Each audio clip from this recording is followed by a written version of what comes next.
Em pleno domingo de manhã, eu estou aqui suando, mas confiante e surtada, porque eu terminei um livro em menos de 2 dias e eu não conseguia dormir, eu não conseguia pensar em outra coisa, então eu decidi sentar aqui e gravar esse vídeo para vocês, sem roteiro mesmo. Vi que vocês gostaram de como eu gravei o do Ítalo Calvino. Se você não assistiu, vai lá assistir. Mas queria trazer essa reflexão para segunda-feira.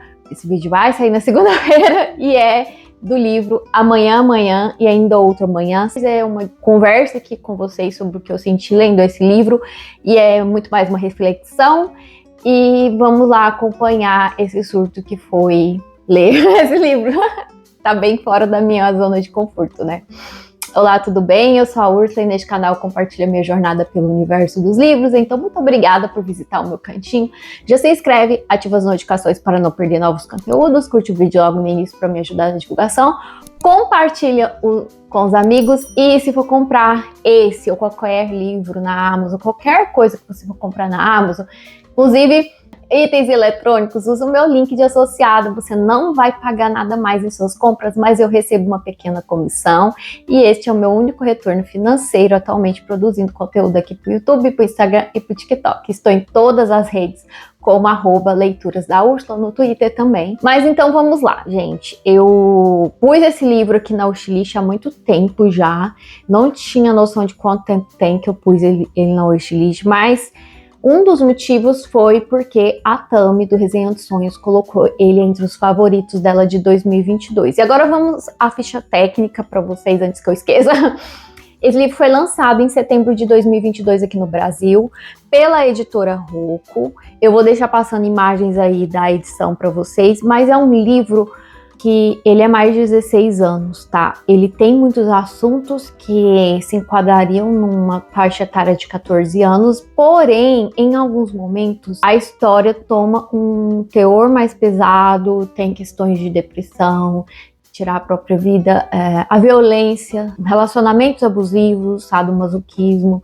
Tem umas coisas aqui. É um livro que mistura romance, mundo dos jogos, mundo corporativo também, mas é um livro de amadurecimento, né? Que vai tratar sobre amadurecimento desses personagens, já que a gente vai acompanhar muitos anos da vida deles. Este foi mais um presente certeiro de páginas de Otep. Obrigada! A edição tá belíssima. Ela tem um soft touch, né? Um meio aveludado e um verniz localizado no título. Quando você lê o livro, você entende o porquê da capa e o porquê desse azul, dessas ondas, e a letra também combina com a questão da vibe de jogos dos anos 90 e 2000.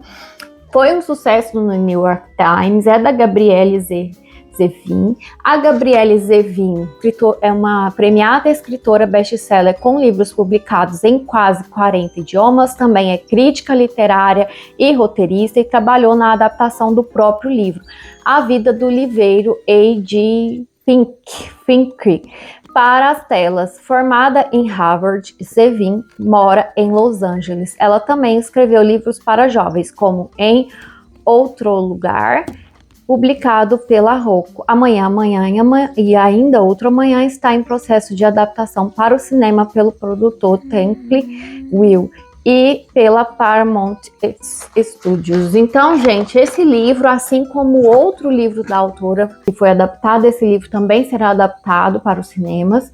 Eu estou ansiosa por essa adaptação porque eu acho que é um livro que agrega bastante, que tem potencial mesmo para ir para as telas. Eu imaginei que seria legal porque durante toda a história, a autora traz muitas referências a jogos dos anos 2000, dos anos 90, jogos mais tradicionais, mais antigos. Então, para quem é gamer ou é fã de jogo, vai se identificar muito com a narrativa e vai sentir-se nostálgico. Falando sobre a narrativa, gente, eu consigo falar do enredo para vocês muito facilmente. Eu acho que durante mostrando para vocês, eu mostrei esse marcador que vem, imita, né, um controle daqueles das antigas, né, de jogador. logo no primeiro capítulo, a gente já tem um deslumbre muito grande do que vai ser essa história, tá? Então, eu achei super interessante. Essa não é uma história linear, não segue um tempo certinho, ela vai e volta no tempo, e a autora vai dando spoilers, tanto nos títulos, por exemplo, que começa com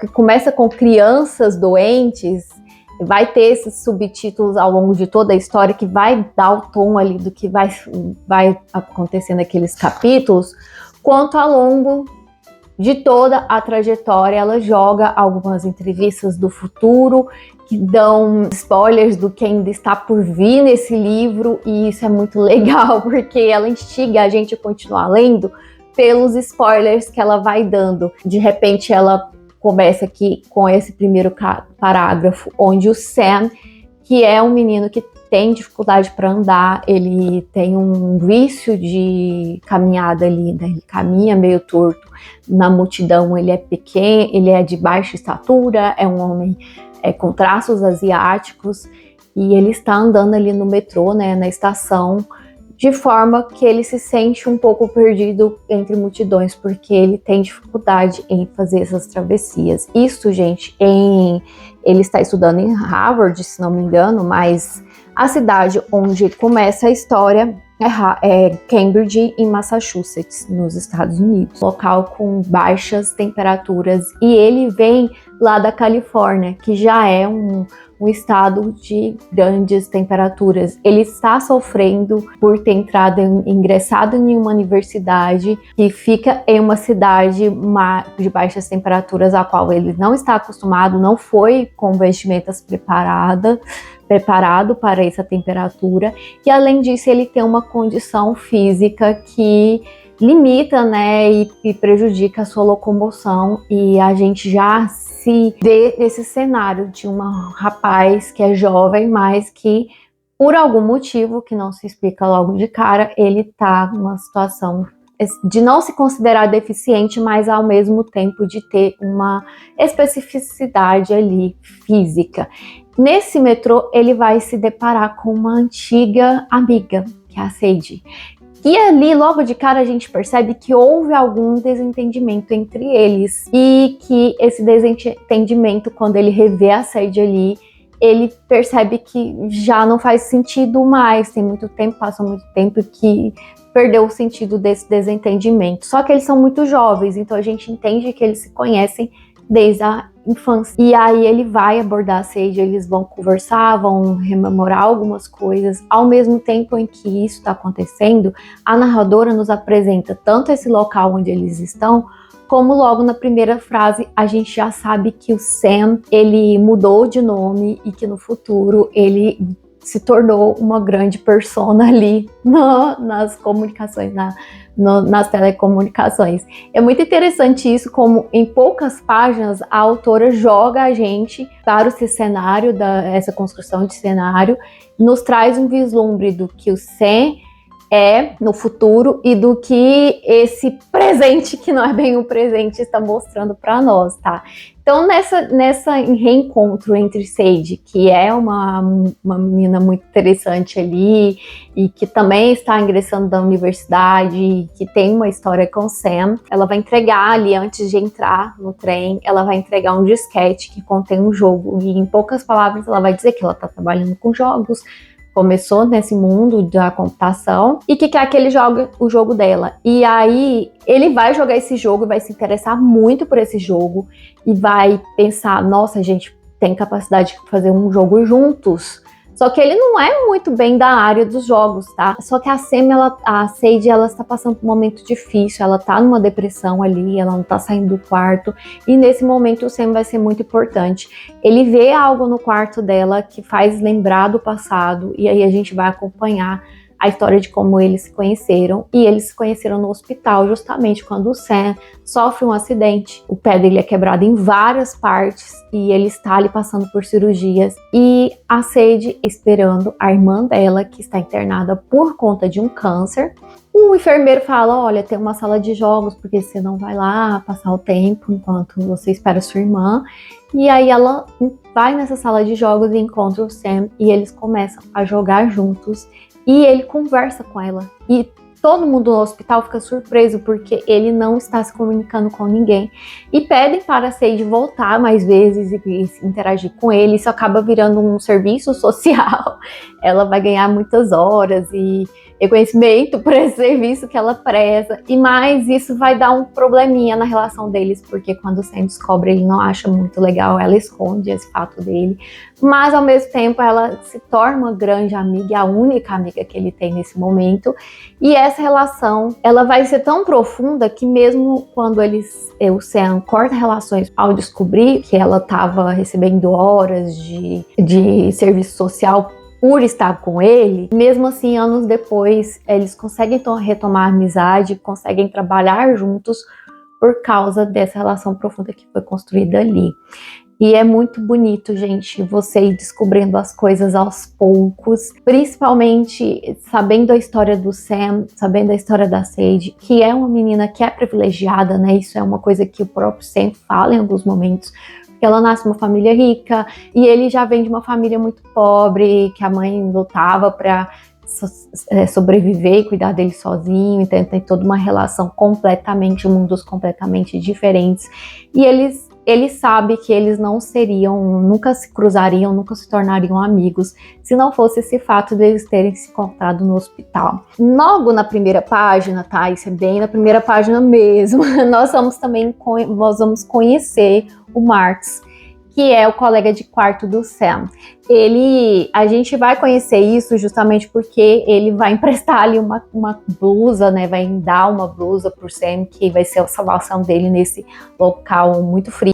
O Marcus já é introduzido pelos pensamentos do Sam a usar essa jaqueta muito grande para ele. E aí a gente já fica sabendo que o Marcus já é um homem alto, que tem traços asiáticos, só que de origem japonesa, enquanto o Sam é de origem coreana. E eles dividem o mesmo quarto, mas têm personalidades completamente diferentes. O Marcus é aquele estereótipo da pessoa bonita, alta e que conquista todo mundo, que tem relacionamentos fáceis. Então a gente vê que ele tem uma personalidade completamente diferente da do Sam, mas você fica esperando que ele vai ser um cara que vai errar, que vai ser um anti-herói, vai ser o vilão da história, mas não, ele é um cara legal, sabe? Ele ajuda muito o Sam e ele vai ser um grande ponto-chave nessa relação que vai se formar entre os três, porque os três vão trabalhar juntos. Em algum momento o Marcus vai entrar nessa relação com a parte financeira e com a parte burocrática de se ter um negócio, de se construir uma empresa de jogos, tá? Isso não é spoiler, porque todo livro se pauta na questão dos jogos, né? Esse é um pano de fundo, mas a história mesmo, o quê desse livro é sobre as relações humanas e de como a autora construiu personagens profundos que têm suas peculiaridades, que erram muito, que tentam ali, principalmente a Sage, muitas vezes ela tenta jogar a culpa das suas frustrações e dos erros que ela cometeu na vida, porque são muitos, ela toma várias decisões erradas aqui e ela culpa muito o Sam, sendo que a culpa é dela, né, pelas suas próprias decisões. Assim como o Sam, gente, ele tem esse passado de muito sofrimento, de ter sido uma pessoa pobre e de ter presenciado uma cena horrível ainda criança, aos 9 anos, e depois sofrer um acidente de carro e se ver uma situação de ter que passar por várias cirurgias, várias horas no hospital, de não conseguir andar normalmente, de lidar com uma dor crônica, porque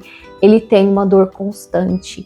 E isso me fez conectar com ele, porque atualmente eu tô com um problema no quadril, eu tenho dificuldade de locomover, é muito louco pensar que vocês aí do outro lado não sabem, né?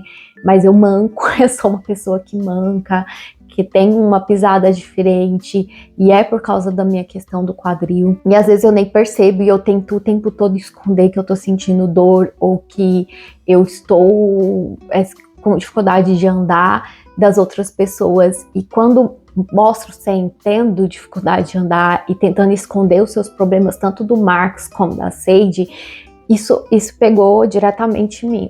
Mas isso me tocou em muitos aspectos, porque tem um momento aqui que ele fala sobre remédios para dor, né? A questão de não querer ficar tomando tanto remédio, álcool, outras coisas para mascarar a dor, porque ao mesmo tempo que você melhora a sua dor, você também piora o seu desempenho. Muitas vezes eu sinto que se eu tomar um remédio para dor que vai aliviar minha dor naquele momento, eu não vou conseguir trabalhar, porque alguns remédios, quando você chega num ponto de dor que você já está acostumado a lidar com aquela dor todos os dias, ela se torna parte de você. Para você chegar ao ponto de tomar um remédio, tem que ser uma coisa muito forte, tanto a dor quanto o remédio. E ele comenta isso em alguns momentos, que partir para um novo tratamento, partir para aliviar a dor com remédios, vai prejudicar ele nessa busca por fazer um novo jogo, por ser um diferencial no trabalho. Então e o Marx também é um personagem interessante, porque ele começa sendo um ator de teatro que quer crescer nesse mundo, e que por conta dele ter traços asiáticos, a indústria, né, do entretenimento ali limita ele a certos papéis. E a gente vê isso hoje ainda, mas naquela época era muito mais pungente.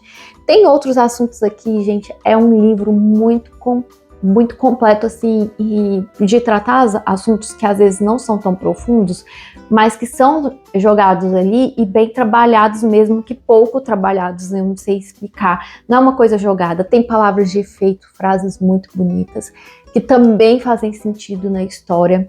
A questão dos jogos e das referências literárias, tem muitas referências literárias interessantes aqui. Há clássicos, como Ilíada, de Homero, Odisseia, Shakespeare é muito presente, principalmente na figura do Marx.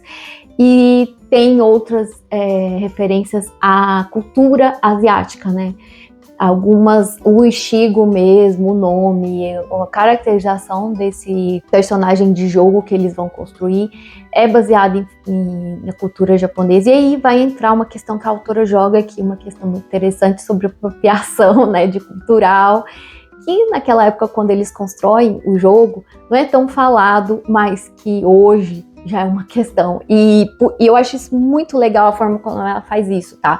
Porque a Sade e o Sam vão se encontrar aqui exatamente nos últimos dias do século XX. Eles se encontram no metrô ali em pleno Natal, véspera de Natal.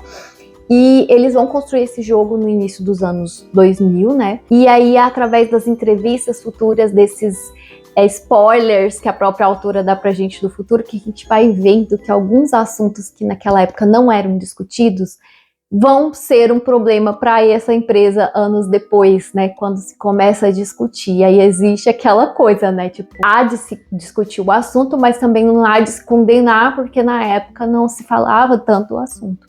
Tem a questão de representatividade aqui, que é muito bem trabalhada, as questões de preconceito contra a mulher no mundo dos jogos. Outra coisa que eu acho que é muito legal é que, se você nunca jogou, você vai levar esse livro numa boa, mas se você jogou, você vai pegar umas migalhinhas a mais, você vai pegar algumas coisas mais ainda, sabe? Porque tem uns certos jogos que dentro desses jogos tem todo um universo, que se você jogar certinho, só seguindo para passar de fase, você vai ter uma experiência, mas se você quiser experienciar tudo que tem nesse universo desse jogo, você consegue descobrir pistas da pessoa que criou, né, do programador, da programadora, que são um extra, né? Tem uma história hoje, tem muitos jogos que tem uma história muito complexa ali dentro do jogo,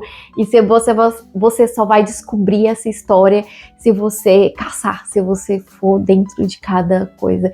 E eu sei essa experiência porque meu esposo gosta muito de jogar, ele jogou The Last of Us, The Witcher, e eu acompanhava e ficava encantada por esses extras que tinha, e da função dos personagens, que tem um personagem principal, mas tem os personagens que são coadjuvantes.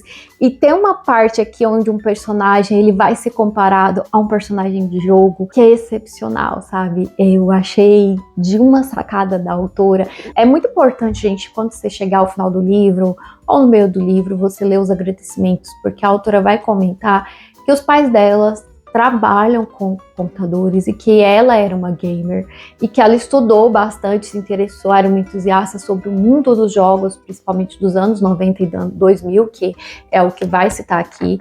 E ela comenta que alguns jogos que ela cita no livro não necessariamente foram lançados no ano em que são colocados dentro da história, mas que por ter uma vibe parecida com um dos personagens que ela estava criando, ela teve essa licença poética de mudar. Então, tem jogos aqui, a maioria são reais, né? Mas algumas coisas de questão de ano de publicação, ela mudou para poder fazer mais sentido com a história.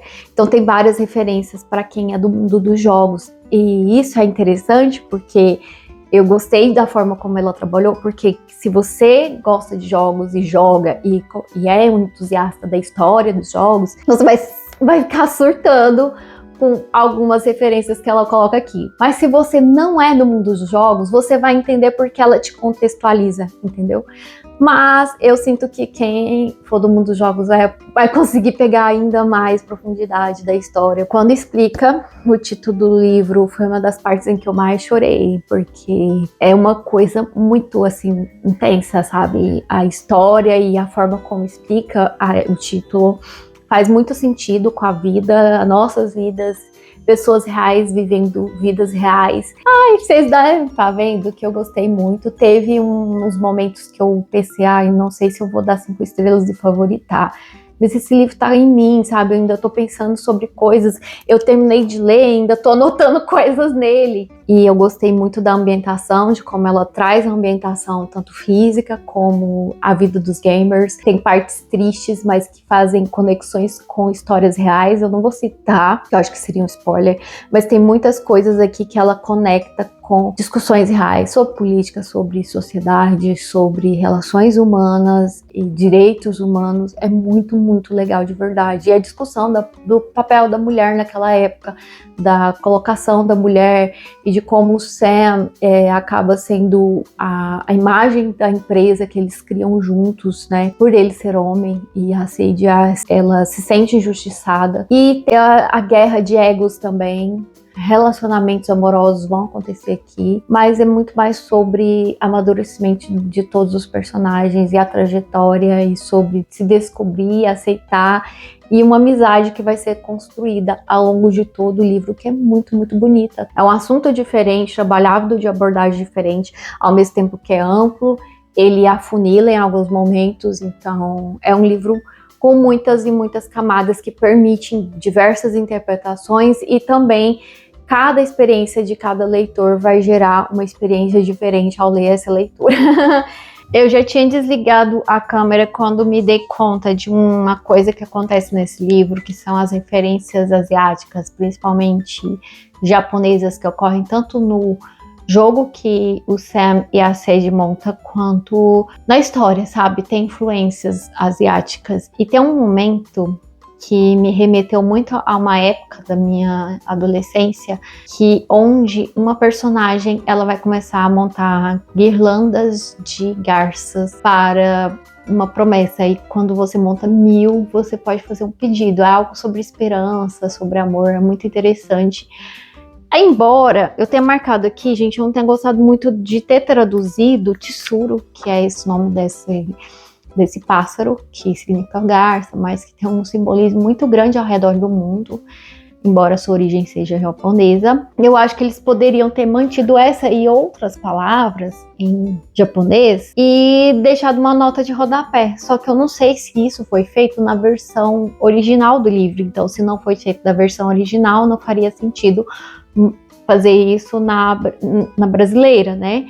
E aqui eu notei, na página 299, não vou contar o contexto para não entregar muito, e eu tenho um tsuru aqui que eu recebi em restaurantes japoneses, porque eu amo comida japonesa, né? E eu lembro de quando eu era adolescente, eu fazer tsurus, e teve uma vez que eu queria muito passar numa prova de matemática, e eu E, gente, eu literalmente dobrei 1000 tesouros pra me fazer o pedido de passar na prova, ao invés de estar estudando nesse período. Como a minha mãe é professora e ela se interessava muito por dobras de papel, ela sempre foi muito criativa, ela acabou passando isso para nós. Ela em casa tinha várias revistas de dobras de papel, de origami, que chama nessa técnica.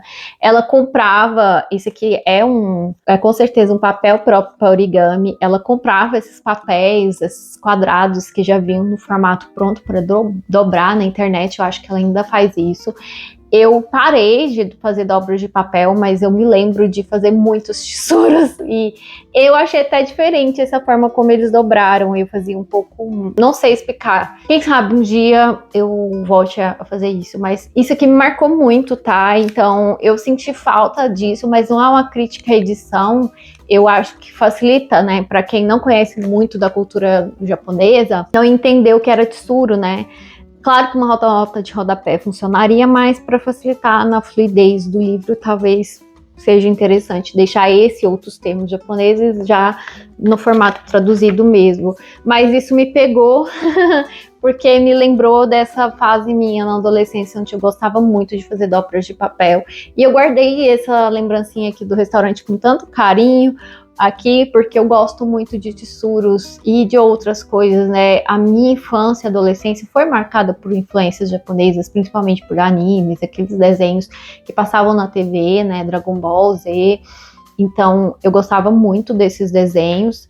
E eu queria pontuar isso aqui, porque é mais uma referência pop, seria, de algo que acontecia nos anos 90 e nos anos 2000, né, e que representou a minha infância e adolescência bem nessa fase, então achei legal pontuar isso aqui também.